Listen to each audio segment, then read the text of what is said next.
Okinawa island, जो कि हमेशा से जापान का हिस्सा नहीं था और आज जापान का हिस्सा है। इसे हमेशा से ओकिनावा नाम से नहीं जाना जाता था। ओकिनावा को अब लैंड ऑफ इमॉर्टल्स कहा जाता है, जिसकी पॉपुलेशन आज की तारीख में 14 लाख के आसपास है। आज ओकिनावा आइलैंड्स बीच, रिजॉर्ट्स और रिलैक्सिंग प्लेसेस के लिए जाना जाता है। जापानी भाषा में ओकिनावा का मतलब है rope in the open ocean. Okinawa को अर्थ की हेल्दीएस्ट प्लेस माना जाता है क्योंकि यहाँ हाईएस्ट लाइफ एक्सपेक्टेंसी रेट है, जो कि 84 ईयर्स है, जो कि जापान के मेनलैंड से भी कई ज्यादा है। हाल ही में यह रेट थोड़ा सा घटा है। यहाँ पे औसतन उम्र जो आदमी की रहती है वो है 84 साल और महिला 90 साल तक जीवित रहती है। अब तो आपको समझ आ गया होगा कि इससे लैंड ऑफ इमॉर्टल्स क्यों कहा जाता है। ओकिनावा की लाइफ एक्सपेक्टेंसी रेट साल 2000 से गिर रही है और इसका रीजन जो बताया गया है वो है चेंजेस इन डाइट। ओकिनावा कई सालों से मेनलैंड जापान की तुलना में कम कैलोरीज कंज्यूम करता है। वो हारा हाचिबू के प्रिंसिपल को फॉलो करते हैं, जिसका मतलब है कि उन्हें कभी भी पेट भर कर खाना नहीं खाना चाहिए। 1972 में नेशनल न्यूट्रिशन सर्वे हुआ, जिसमें पाया गया कि ओकिनावा के एडल्ट ने मेनलैंड जापान के एडल्ट के द्वारा खाए जाने वाले भोजन का केवल 83% ही खाया है और बच्चों में यह सिर्फ 62% रह जाता है।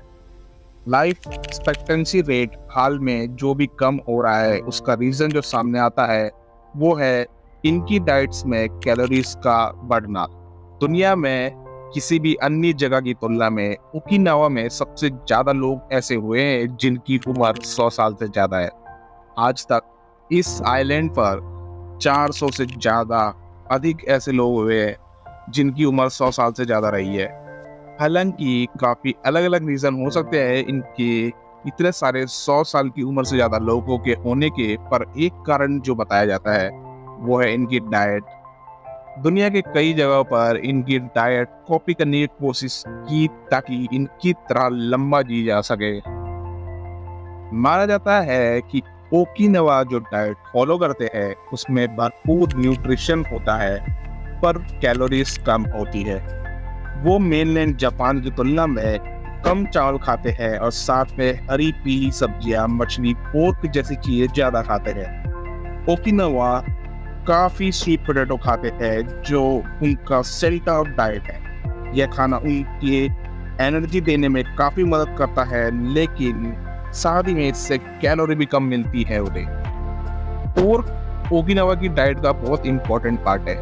पर कैपिटा पोर्क की कंजप्शन आइलैंड में देश के बाकी हिस्सों की तुलना में सबसे ज्यादा है। ओकिनावास पिग का लगभग हर पार्ट खाते हैं।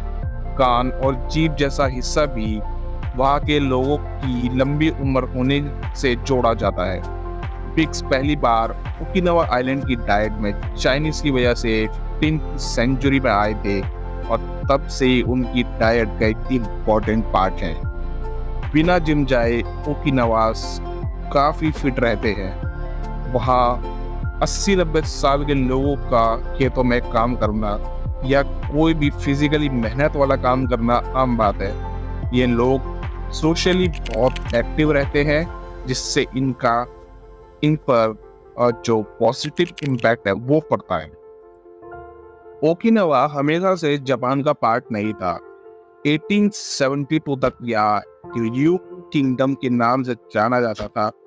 जापान का पार्ट बनने के बाद ओकिनावास ने डिस्क्रिमिनेशन फेस किया।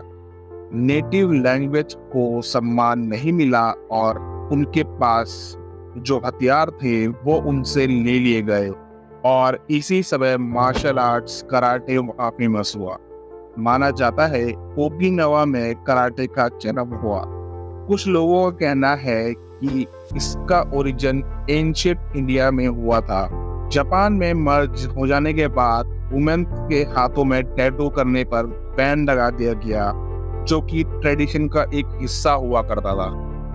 वर्ल्ड वॉर 2 के दौरान ओकिनावा यूएस मिलिटेंट के कब्जे में आ गए और यूएस गवर्नमेंट ने वहाँ मिलिट्री कैंप्स और ट्रेनिंग ग्राउंड्स बनाना शुरू कर दिया, जिसमें कई लोगों को बेघर होना पड़ा। 1972 में ओकिनावा जापान को वापस कर दिया गया। काफी लोग मानते हैं कि ओकिनावा की लंबी उम्र का राज हाई मिनरल वाटर भी है। मियागी आइलैंड मियोची मासु सॉल्ट फैक्ट्री को नेचुरल सी सॉल्ट की वजह से जाना जाता है, जिसमें सोडियम की मात्रा कम होती है और एसेंशियल मिनरल्स ज्यादा होते हैं। साल 2000 में इस नमक से लगभग 14 डिफरेंट टाइप्स के मिनरल्स पाए गए, जिसके लिए इसको Guinness book of world record में दर्ज किया गया। मियोची मासु में फैन के माध्यम से पानी को इवेपोरेट किया जाता है, जिसकी वजह से ज्यादा प्योर मिनरल रिच सॉल्ट मिलता है और इस टेक्निक को पेटेंट भी करके रखा हुआ है। तो ओकिनावा की जो मेन रीजन है लंबा जीने का, वो उनका खान पान, रहन सहन और पानी से रिलेटेड पाया गया है ज्यादा।